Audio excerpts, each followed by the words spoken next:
Hello बच्चों, आज का हमारा टॉपिक है रिजोल्यूशन ऑफ वेक्टर। सबसे पहली बात आती है रिजोल्यूशन का मतलब क्या होता है। रिजोल्यूशन का मतलब है स्प्लिटिंग, तोड़ना। बट एक्चुअल में कोई चीज़ यहाँ पे टूटती नहीं है। जैसे मैंने मान लिया ये एक वेक्टर है, तोड़ दो इसको, ये ऐसे टूट गया, ऐसा कुछ नहीं होता। हम बोलते हैं, डेफिनेशन में देते हैं, it is the splitting of a vector into two और मोर वेक्टर्स। एक वेक्टर का दो या दो से ज्यादा वेक्टर्स में टूटना क्या कहलाता है? Resolution of vector. लेकिन ऐसा है नहीं। रिजोल्यूशन का मतलब है दो या दो से ज्यादा वेक्टर, मान लो दो वेक्टर हैं, उन दोनों का जो नेट रिजल्ट आता है, अगर एक सिंगल वेक्टर वही रिजल्ट देता है तो हम कह देते हैं कि उस वेक्टर को हमने दो में तोड़ दिया, वो दो में रिजोल्व हो गया। कैसे? हम लोगों ने ट्रायंगल लॉ पढ़ा था। ट्रायंगल लॉ क्या कहता था? ये एक वेक्टर ए, ये vector B, vector A vector B, इन दोनों को ऐड किया तो रिजल्टेंट क्या आया? ये। तो हमने पढ़ा था R vector equal to A vector plus B vector. मतलब क्या हुआ? एक वेक्टर ए है, अलग से बना देते हैं, और एक वेक्टर बी है। एक वेक्टर ए है, एक वेक्टर बी है। इन दोनों का नेट रिजल्ट जो आता है, दोनों को ऐड करते हैं, ऐड करके नेट रिजल्ट क्या आता है? आर। इसका मतलब आर एक ऐसा वेक्टर हो गया जो सेम इफेक्ट देगा, सेम रिजल्ट देगा जो ये दोनों मिलकर देते हैं। कहने का मतलब मैं कह सकता हूं, अगर मैं इस वेक्टर को हटाऊं तो इसके जितना काम कौन करेगा? ए और बी। इसका मतलब आर वेक्टर को ए और बी में तोड़ दिया। ये उसी टाइप की बात हो गई, दो आदमी मिलकर एक काम को 1 घंटे में करते हैं तो ये एक अकेला आदमी उसी को 1 घंटे में करता है, उससे मिलती जुलती बात। लेकिन तो यहाँ मतलब क्या हुआ? आर ने जो काम किया वही इन दोनों ने मिलकर किया। तो splitting of a vector R into two vectors A and B is known as resolution of vector. समझ गए आप मेरी बात? और ए और बी क्या कहलाते हैं? Component vectors. ए और बी जो टूटे हुए वेक्टर हैं उनको क्या बोलते हैं? Component vectors. तो अगर एक वेक्टर को रिजोल्व करते हैं, स्प्लिट करते हैं, तो दो या दो से ज्यादा वेक्टर मिलते हैं, उनको बोलते हैं कंपोनेंट वेक्टर्स। तो मेरी बात आपको समझ में आ गई कि मेरे पास दो वेक्टर थे, इन दोनों ने जो काम किया वो ये अकेला वेक्टर कर रहा है। तो मैं कह सकता हूं कि आर को मैंने रिजोल्व किया तो मुझे क्या मिला? ए और बी। इसको बोलते हैं रिजोल्यूशन ऑफ वेक्टर्स। अगर ये दोनों कंपोनेंट वेक्टर्स एक दूसरे के परपेंडिकुलर हैं, अगर ये दोनों कंपोनेंट वेक्टर्स एक दूसरे के परपेंडिकुलर हैं, दोनों में एंगल 90 डिग्री का है, तो इनको बोलते हैं रेक्टेंगुलर कंपोनेंट्स।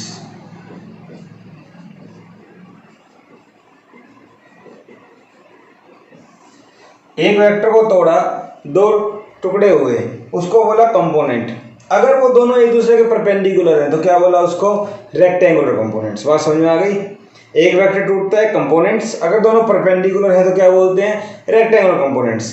अगर मैं इसके डेफिनेशन की बात करूं तो it is the process of splitting of a vector into two or more vectors. This is known as resolution of vector, and the splitted vectors are known as component vectors. And if component vectors are perpendicular to each other, then they are known as rectangular components. एक vector को तोड़ा, कुछ vector बने, उनको बोला component vectors, और अगर वो वेक्टर एक दूसरे के परपेंडिकुलर है तो उनको क्या बोलते हैं? Rectangular components. ठीक है भाई, इतनी बात मुझे समझ में आ गई कि रेक्टेंगुलर कंपोनेंट होते क्या है, रिजोल्यूशन क्या होता है। अब क्वेश्चन ये आता है कि भाई रिजोल्यूशन की रिक्वायरमेंट क्यों पड़ी? मुझे रिजोल्यूशन ऑफ वेक्टर की, कंपोनेंट वेक्टर्स की, रेक्टेंगुलर कंपोनेंट वेक्टर्स की रिक्वायरमेंट क्यों पड़ी? तो मानो ये मेरे पास एक बॉक्स है, फॉर एग्जाम्पल समझाने के लिए, जैसे हम देखा हो ना, गांव के अंदर हम लोग ऐसा स्टिक्स का बना लेते हैं बॉक्स, और यहाँ पे एक स्टिक लगा देते हैं और इसको यहाँ से पुश करते हैं या इसको पुल करते हैं तो ये इधर चलता है। मान लो यहाँ आ गया तो फोर्स तो लग रहा है इस साइड, बट चल रहा है इस साइड, डिस्प्लेसमेंट इस साइड। क्या ये टोटल फोर्स इसको इस साइड चला रहा है? नहीं। मान लो कुछ एंगल पे, तो क्या ये टोटल फोर्स इसको इस साइड चला रहा है? नहीं। इस फोर्स का एक हिस्सा वो इसको इधर चला रहा है। अब वो इस फोर्स का जो पार्ट है, जो हिस्सा है, वो कितना है, वो फाइंड आउट करना है। उसके लिए हमें क्या चाहिए, रिजोल्यूशन। उसके लिए हमें क्या चाहिए, रिजोल्यूशन। देखते हैं। तो अगर हम बात करें रेक्टेंगुलर कंपोनेंट्स इन 2 डायमेंशंस, रेक्टेंगुलर कंपोनेंट हम निकालते हैं 2 डायमेंशन में। तो सपोज कीजिए मेरे पास ये एक्स एक्सिस है और ये वाई एक्सिस है। यहां मैंने एक वेक्टर ले लिया, कोई भी वेक्टर मान लेते हैं ए। इस वेक्टर को मैंने कितने एंगल पे लिया, मान लेते हैं थीटा एंगल पे। सबसे पहली बात, इस वेक्टर का जो हेड है वो यहाँ पे है, टेल यहाँ पे है। यहाँ से परपेंडिकुलर डाल देता हूँ एक्स एक्सिस पे, यहाँ से परपेंडिकुलर डाला वाई एक्सिस पे। ठीक है भाई। अगर हम ट्रिग्नोमेट्री अप्लाई करें तो इसका ए वेक्टर का एक कंपोनेंट यहाँ पे क्या आएगा, बेस अपॉन हाइपो। तो समझ पा रहे हैं आप, सीधा ए cos थीटा लिख सकता हूं मैं, नहीं समझ में आई। मान लो इसको x मान लेते हैं, तो x डिवाइड बाई ए। पीछे बताया था ना, दो वेक्टर को डिवाइड नहीं कर सकते, इसलिए इसका मैग्नीट्यूड इसका मैग्नीट्यूड क्या होता है, cos थीटा। ए को ऊपर ले जाओ, क्या आ गया, a cos थीटा। तो समझ गए, ये a cos थीटा और ये क्या आ गया भाई, a sin थीटा। बात समझ में आ गई आपको, क्योंकि परपेंडिकुलर बटे हाइपो साइन होता है। तो ये दोनों वैल्यू मुझे थीटा की टर्म में आ गई। इतनी बात समझ में आती है। इसके बाद अगर मैं बात करूं भाई, एक वेक्टर ए था, एक्स एक्सिस के अलोंग कोई ना कोई इसका पार्ट होगा जो मैंने अभी बताया था, तो उसको मैं नाम देता हूं ए एक्स, मतलब कंपोनेंट अलोंग एक्स एक्सिस। तो एक्स एक्सिस के अलोंग ए एक्स हो गया, उसको नाम दे दिया A cos theta. Component along Y axis A Y नाम दे दूं इसको, या फिर यहां बना देते हैं ए वाई, क्योंकि ये आपके सामने एक पैरेललोग्राम बन रहा है, आमने सामने की साइड इक्वल है। तो ये ए वाई है, तो ये भी क्या हो गया, ए वाई।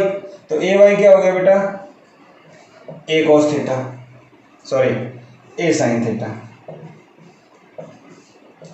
तो ये मैंने थीटा की टर्म में, ये मैंने एंगल की टर्म में एक वेक्टर को रिजोल्व कर दिया। अगर एक वेक्टर ए है तो एक्स एक्सिस के लोग component A cos theta, Y के लोग क्या आ गया, ए sin थीटा। इसका मतलब मैंने एक वेक्टर ए को रिजोल्व कर दिया, और रिजोल्व किया तो दो कंपोनेंट आए। कंपोनेंट का मतलब टूटे हुए वेक्टर। एक कंपोनेंट आया एक्स एक्सिस के लोग, एक आया वाई के लोग। अगर दोनों कंपोनेंट परपेंडिकुलर है तो क्या बोलते हैं, रेक्टेंगुलर कंपोनेंट्स। तो ये हो गए रेक्टेंगुलर कंपोनेंट्स। मेरी बात समझ रहे हैं। तो rectangular components A X A Y. ठीक है भाई। पार्ट्स कैसे निकलते हैं, ऐसे निकलते हैं। तो यहां से मैं क्या देख पा रहा हूं शॉर्टकट, कि वेक्टर के साथ जहां एंगल होता है वहां cos थीटा आता है, और उसके परपेंडिकुलर sin थीटा आता है। ये है a sin थीटा, ये भी a sin थीटा। तो ये एंगल जहां पे वहां cos, परपेंडिकुलर sin। इतनी बात समझ में आ गई। अगर मैं दोनों की स्केलिंग एडिंग करूं, स्केलिंग एंड एडिंग इक्वेशन 1 और 2, तो 1 2 की स्केलिंग एडिंग कर देता हूं, तो मेरे पास क्या आया भाई, ए एक्स का स्केयर प्लस ए वाई का स्केयर। चलो सीधा नहीं करते, ए एक्स का स्केयर प्लस ए वाई का square equal to A square cos square theta plus में A square sine square theta. यहां से क्या देख पा रहे हैं आप, A square common, cos square theta plus sine square theta. ठीक है भाई, ये आपको पता है 1 हो जाता है। तो A square equal to A X का स्केयर प्लस ए वाई का स्केयर, और यहाँ से अगर मैं स्केयर हटाता हूँ तो मुझे मिलेगा ए एक्स का स्केयर प्लस ए वाई का स्केयर और उसका रूट। इसका मतलब ये हुआ, मुझे किसी क्वेश्चन में कंपोनेंट्स गिवन है तो मैं रिजल्टेंट वेक्टर निकाल सकता हूँ, यस निकाल सकता हूँ। ठीक है भाई, एक चीज़ तो ये पता लग गई। इसके बाद अगर मैं बात करूँ कि फर्स्ट और सेकंड को डिवाइड कर दूँ, now A Y divide by A X, A Y दे रखा है, ए एक्स दे रखा है, दोनों को डिवाइड करो। यहाँ देखो, इसको इससे डिवाइड करूंगा तो ए से A cancel, sine Y cos tan theta. तो यहां से मैं दोनों के बीच की डायरेक्शन भी निकाल सकता हूं, यहां से मैं दोनों के बीच की डायरेक्शन भी निकाल सकता हूं। कैसे निकाल सकता हूं, देखो ये ए वेक्टर, ये थीटा, तो थीटा जहां होता है उस कंपोनेंट को छोड़ दो। क्या नाम दिया था इसको, ए एक्स, इसका ए वाई। तो ये थीटा को छोड़ के परपेंडिकुलर क्या है, ए वाई, तो A Y by A X, tan theta equal to A Y by A X. Theta जहाँ है वो कोस होता है, तो परपेंडिकुलर बटे बेस, टेन थीटा क्या होता है, परपेंडिकुलर बटे बेस। अगर थीटा यहाँ होता तो, अगर थीटा यहाँ होता तो परपेंडिकुलर क्या होता ये, तो अगर थीटा यहाँ होता तो ए एक्स बाई ए वाई हो जाता। बात समझ रहे हैं। फिलहाल थीटा यहाँ पे है तो A Y by A x. तो ये बातें आपको समझ में आ गई। Resolution of vector in term of theta और रेक्टेंगुलर कंपोनेंट्स कैसे आएगा, इस टाइप से आएगा भाई। इतनी बात आपके समझ में आ गई होगी। इसके बाद देखिए, ये दो फॉर्मूले मुझे मिल गए। इसके बाद मुझे एक बात बताओ, A vector can be written, A vector को कैसे लिख सकते हैं, A vector can be written as,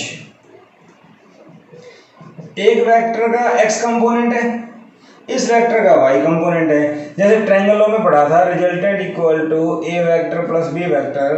दो वेक्टर को अगर वेक्टर फॉर्म में ऐड करें तो रिजल्टेंट को वेक्टर फॉर्म में लिख सकते हैं। ऐसे दो वेक्टर को ऐड किया जाए तो रिजल्टेंट को डायरेक्ट लिख सकते हैं। तो मेरे पास दो वेक्टर क्या है, एक तो ए एक्स वेक्टर और एक ए वाई वेक्टर। तो इसको मैं लिख सकता हूँ ए एक्स वेक्टर प्लस में ए वाई वेक्टर। आ गई बात समझ में। ए एक्स वेक्टर लिखा, ए वाई वेक्टर लिखा, ठीक है भाई, ये बात समझ में आ गई। इसके बाद बात करें, ए एक्स जो वेक्टर है वो एक्स एक्सिस के अलोंग है। ए एक्स जो वेक्टर है वो एक्स एक्सिस के अलोंग है, और मैंने आपको बताया था कि एक्स एक्सिस के अलोंग यूनिट वेक्टर क्या होता है, आई कैप, और वाई एक्सिस के अलोंग यूनिट वेक्टर क्या होता है, जे कैप। इसका मतलब ये हुआ, मुझे याद आ रहा है कि ए एक्स जो वेक्टर है, एक वेक्टर में दो चीजें होती हैं, मैग्नीट्यूड और डायरेक्शन। तो ए एक्स का मैग्नीट्यूड तो एक्स मॉडुलस, और डायरेक्शन क्या हो गई, आई कैप। ए वाई का ए वाई, और डायरेक्शन क्या हो गई, जे कैप। तो एक वेक्टर को ऐसे भी लिखा जा सकता है, एक वेक्टर को ऐसे भी लिखा जा सकता है in term of I and J. मेरी बात समझ पा रहे हैं आप। और अगर आपको टेन थीटा निकालना है तो इसको रिलेट करें, तो A Y by A x, तो वाई कंपोनेंट बटे में एक्स कंपोनेंट, तो A Y by A x. अगर कोई आपको ऐसे दे दे और पूछे भी एंगल बताओ थीटा, तो परपेंडिकुलर बटे बेस, सीधा हम सोल्व कर सकते हैं, डायरेक्ट आंसर हमारा आ जाएगा, देखेंगे अभी। तो एक वेक्टर को हम ऐसे भी लिख सकते हैं आई और जे की टर्म में। मेरी बात समझ पा रहे हैं। एक वेक्टर को आई और जे की टर्म में ऐसे लिख सकते हैं। तो ये था rectangular components in two dimension. अगर मैं यहाँ बात करूँ कि भाई थ्री डायमेंशन में क्या होगा, टू डायमेंशन में हमने एक प्लेन बनाया, और थ्री डायमेंशन की अगर मैं बात करता हूँ तो क्या होगा, देखिए साथ साथ करते हैं थोड़ा। थ्री डायमेंशन में एक्चुअली एक क्यूब या क्यूबॉइड बना देते हैं। क्या बना देते हैं, क्यूब और क्यूबॉइड, इस टाइप से। ये origin X axis, Y axis और जेड एक्सिस। तो मान लीजिए इसी टाइप से मेरे पास एक वेक्टर है ए, थ्री डी में है तो हमने क्यूब ले लिया, क्यूबॉइड ले लिया, क्यूबॉइड मान लेते हैं। तो बेटा एक्स एक्सिस के साथ एंगल मान लिया हमने, मान लो थीटा। हमने यहाँ पे थीटा पे भी छोड़ दो, जस्ट एक वेक्टर ले लिया। तो मुझे ये बताओ आई जे के की टर्म में, अभी थीटा की बात नहीं कर रहा मैं, थीटा की बात बाद में करेंगे। ए को आई जे की टर्म में, ए का एक कंपोनेंट इधर भी आएगा ए एक्स, एक वाई के लोग भी आएगा ए वाई, एक जेड के लोग भी आएगा ए जेड। ये बात तो आपको समझ में आ गई होगी। अगर कोई वेक्टर ए है, प्लेन में था, तो इसका कंपोनेंट ए एक्स भी आया था और ए वाई भी आया था। तो इसी टाइप से स्पेस में, मतलब थ्री डायमेंशन में एक्स के लोग भी आएगा, वाई के लोग भी आएगा और जेड के लोग भी आएगा। तो इसको कैसे लिखा जा सकता है, ए एक्स आई कैप, ए वाई जे कैप और ए जेड के कैप। एक वेक्टर को अगर थ्री डायमेंशन में स्पेस में है तो उसको कैसे लिखा जा सकता है, ए एक्स आई कैप, ए वाई जे कैप और ए जेड के कैप। तो प्लेन में सिर्फ इतना आया था, ए एक्स आई ए वाई जे। स्पेस आ जाए तो ये वेक्टर फॉर्म में मुझे कोई परेशानी नहीं है। अब आप ये सोच रहे हैं कि भाई थीटा की टर्म में वहां बताया था ए कोस थीटा ए साइन थीटा, यहाँ क्यों नहीं बता रहे।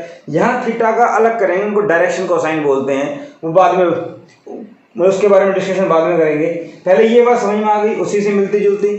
ठीक है भाई, तो वेक्टर को रिजोल्व हम 2D में करें, 3D में करें, आईजे की टर्म में करें या कैसे करें, ये फॉर्मूला हमें पता लग गई।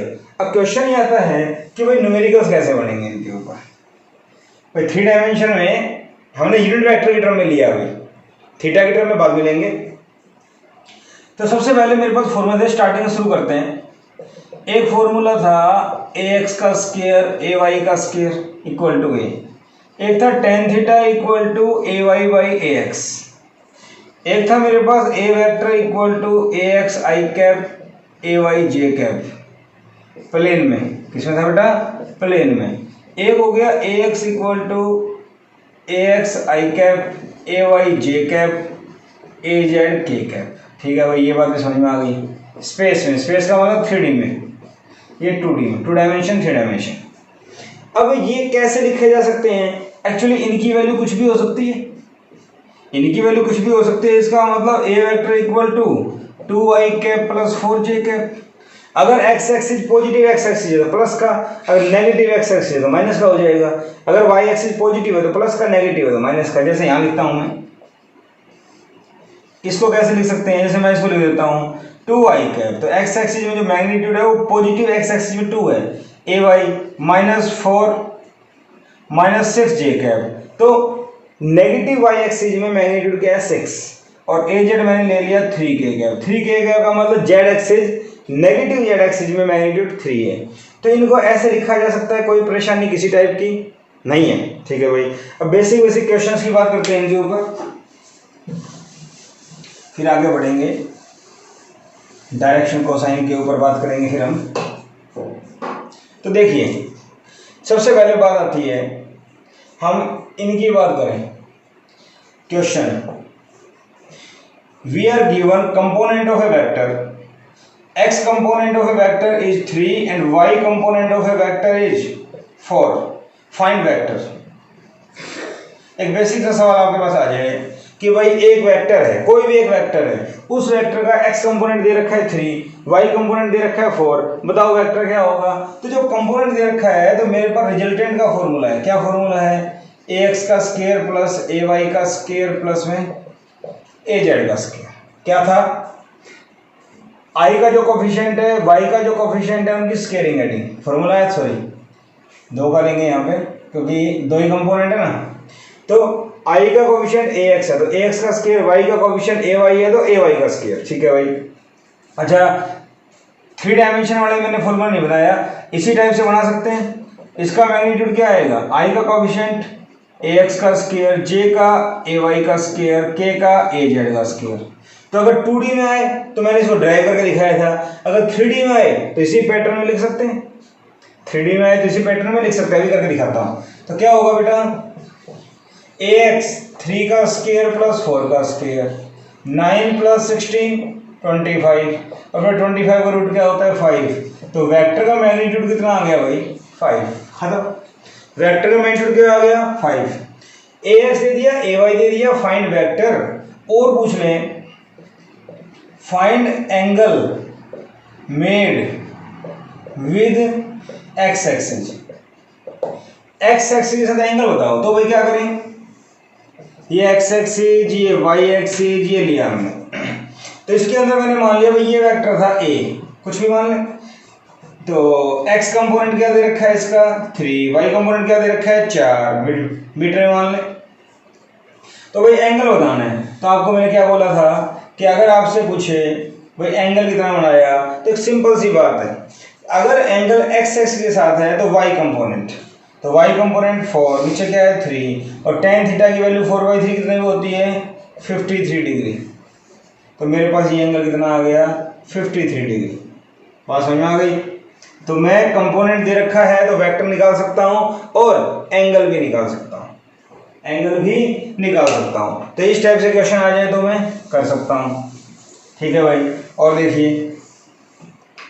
इसी में आपसे क्वेश्चन दे दे कंटिन्यूटी में कि मेरे पास एक वेक्टर है, उसका x कंपोनेंट दे रखा है 3, y कंपोनेंट दे रखा है 4, और भाई z कंपोनेंट दे रखा है 6, और मान कुछ भी हो सकते हैं यूनिट्स। Find vector. तो अगर कोई आपसे बोले फाइंड वेक्टर तो क्या करेंगे, ए एक्स का स्क्वायर प्लस ए वाई का स्क्वायर प्लस ए जेड का स्क्वायर, यही तो करते हैं। 3 का स्क्वायर प्लस 4 का स्क्वायर प्लस 5 का स्क्वायर, 9 प्लस 16 प्लस 25, ये कितना हो गया 50। 16 प्लस 9 25, 25 50, तो 50 हो गया, लिख सकते हैं 25 इंटू 2, 25 का रूट 5 रूट 2। अब आप सोच रहे होंगे कि यहाँ पे एंगल बताओ भाई क्या आएगा। इसका एंगल इस मेथड से नहीं निकाल सकते, डायरेक्शन कोसाइन वो बाद में यूज करेंगे। मैग्नीट्यूड निकालना आ गया, मैग्नीट्यूड निकालना आ गया, ठीक है भाई। इतना आ जाए तो मैं सोल्व कर सकता हूँ। अगर 2 वेक्टर या 3 वेक्टर कंपोनेंट्स आ जाते हैं तो मैं उसको वेक्टर में कन्वर्ट कर सकता हूँ, ठीक है भाई। अब इसके ऊपर क्वेश्चन कैसे आ जाए। मान लो आपसे कह दें ये एक ब्लॉक है जो मैंने स्टार्टिंग में इलस्ट्रेशन लिया था 5 kg का, इसके ऊपर भाई साहब 20 न्यूटन का फोर्स लग रहा है और 37 का एंगल ले रखा है। Find component of force, find component of force along displacement and perpendicular to displacement। मतलब क्या हुआ, डिस्प्लेसमेंट का मतलब ये फोर्स इधर जा रहा है तो डिस्प्लेसमेंट आगे होगी, तो डिस्प्लेसमेंट के अलोंग और उसके परपेंडिकुलर। बताओ भाई क्या करें। एक सिंपल सी बात बताओ, ये है, ये फोर्स है 20, ये कितना एंगल है 37। तो एक सिंपल सी बात, ज़्यादा ध्यान नहीं देना। क्या बताया मैंने, जहाँ पे एंगल है वहाँ पे कौन सा कंपोनेंट आता है, कॉस। तो ये कितना हो गया एफ कोस 37 और इसके परपेंडिकुलर क्या हो जाएगा एफ साइन 37। यही तो बताया था मैंने, जहाँ पे थीटा होता है वहाँ पे कोस आ जाएगा, ठीक है। और मान लो ये एक्स एक्सिस है, ये वाई एक्सिस है, तो एफ एक्स क्या हो गया एफ कितना है 20, कोस 37 कितना होता है 4/5, कितना आ गया 16। एफ वाई कितना आ गया परपेंडिकुलर एफ 20, साइन 37 कितना होता है 3/5, ये कितना आ गया 12 न्यूटन। तो याद आ रहा है आपको, मैंने आपको कहा था कि एक ब्लॉक है उसके ऊपर फोर्स लगाया, जब ये खींचते हैं, खींच तो ऊपर राउंड चल रहा है आगे, क्या ये सारा फोर्स 20 न्यूटन इसको हिल चला रहा है, नहीं, इसका कुछ फ्रैक्शन, कोई पार्ट, कोई हिस्सा ही चला रहा है। वो कितना होगा, तो कितना मेरे पास एग्जैक्ट आ गया कि एक्स एक्सिस के अलोंग 16 न्यूटन का फोर्स है जो इसको इधर चला रहा है, और वर्टिकल कितना है 12, तो 20 में से 16 इधर चला रहा है, बाकी कोई काम नहीं कर रहा। मेरी बात समझ पा रहे हैं। बाकी कह सकते हैं वेट को बैलेंस करने में काम आ रहा है। तो मुझे कंपोनेंट्स का फायदा होता है, इस टाइप से मैं इसको सॉल्व कर सकता हूँ। और देखिए सपोज कीजिए मेरे पास इस टाइप से एक इंक्लाइंड प्लेन है, एंगल दे दिया 60 डिग्री, और यहाँ पे एक बॉडी रखी हुई है, बॉडी 10 kg की, बॉडी कितनी रखी हुई है 10 kg की। तो इसका वेट कितना हो जाएगा 100 न्यूटन। अरे वेट mg होता है ना, तो m कितना है 10, g कितना 10, 100 न्यूटन। तो resolve weight of body in components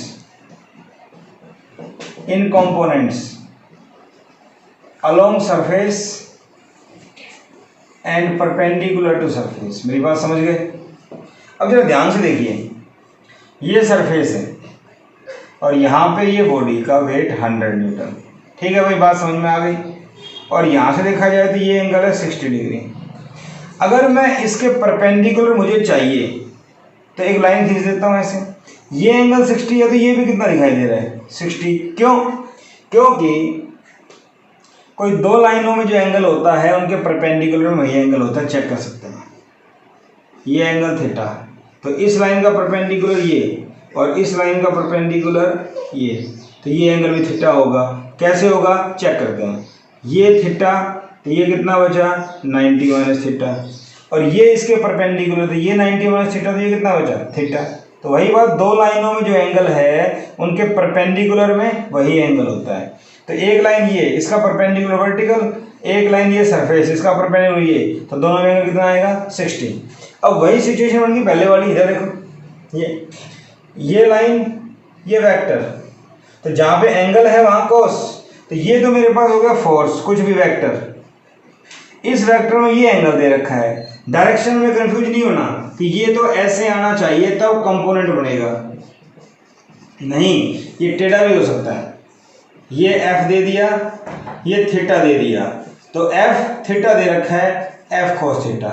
आपको जस्ट ये आइडेंटिफाई करना है कि फोर्स जहां दे रखा है वहां पे कॉस कंपोनेंट आएगा, ठीक है भाई।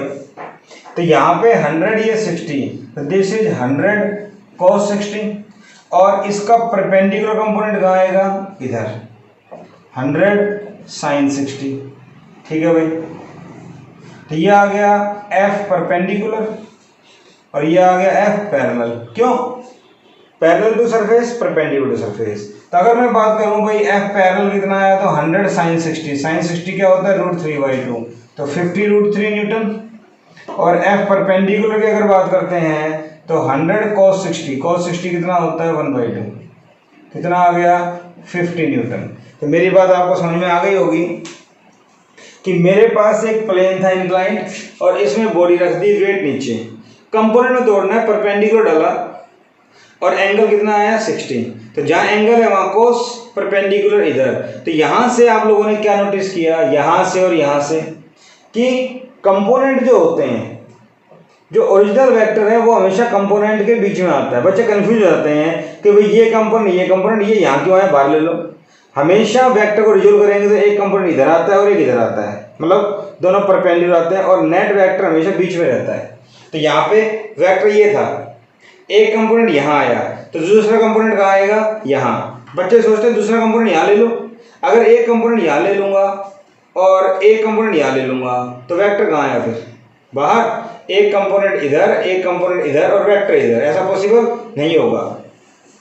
हमेशा जो ओरिजिनल वेक्टर है वो कंपोनेंट्स के बीच में होता है। तो एक कंपोनेंट इधर, दूसरा कंपोनेंट इधर। बात समझ में आ गई होगी आपको।